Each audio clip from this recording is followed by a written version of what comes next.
course, many people consider Hawaii being a part of the United States as a blessing that we have acquired, of course, much of the protection of the United States, the industry, and these types of things.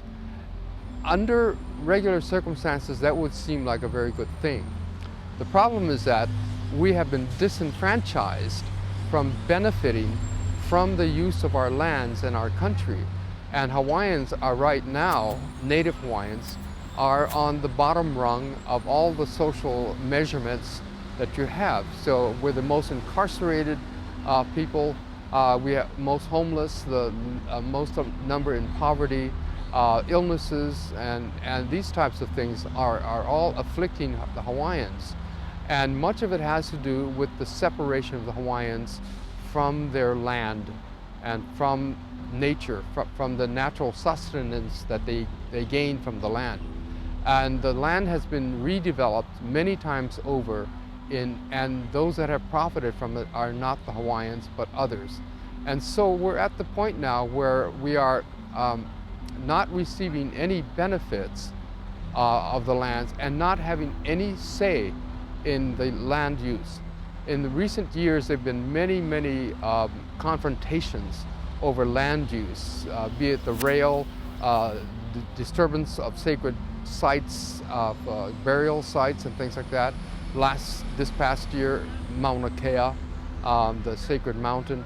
All of these types of controversies point to the fact that the Hawaiians have not been consulted or considered in the decisions to utilize or to exploit these resources. We look at the buildings around us and the growth of Waikiki, downtown Honolulu, and all over, and we see that the Hawaiians did not benefit from that, nor did we participate or give any consent into this. So, yes, we benefit because we're part of this society, but we had no say in it, and we also are at the bottom part of the society as a result.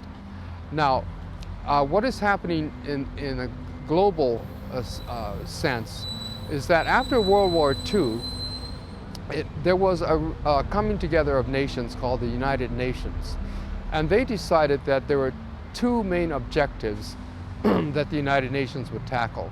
The first was to seek peaceful resolution to any conflicts, to try to put an end to all wars. And that was their main thing. The second was to decolonize the world, to stop the exploitation of stronger nations over weaker nations, and really literally the enslavement of these nations under an administrative nation.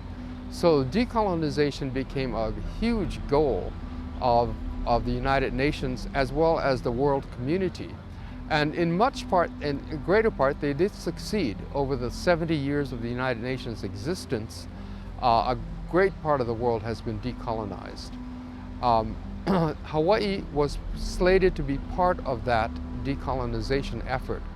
But in 1959, the United States schemed to make Hawaii appear as if we had chosen to become part of the United States, to be integrated within the United States.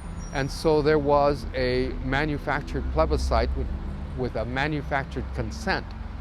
And so there are many questions about that particular move, but the effect that it had was it made it appear as if the Hawaiians had exercised the right to self-determination and had determined that the future of Hawaii laid as a state of the United States.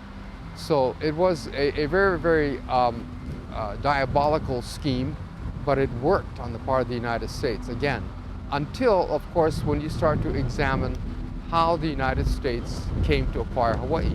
So the apology that the United States issued really lined up with the real facts, is that the United States had no business claiming Hawaii was a territory of the United States, therefore had no business taking a vote in the Hawaiian Islands to join the United States.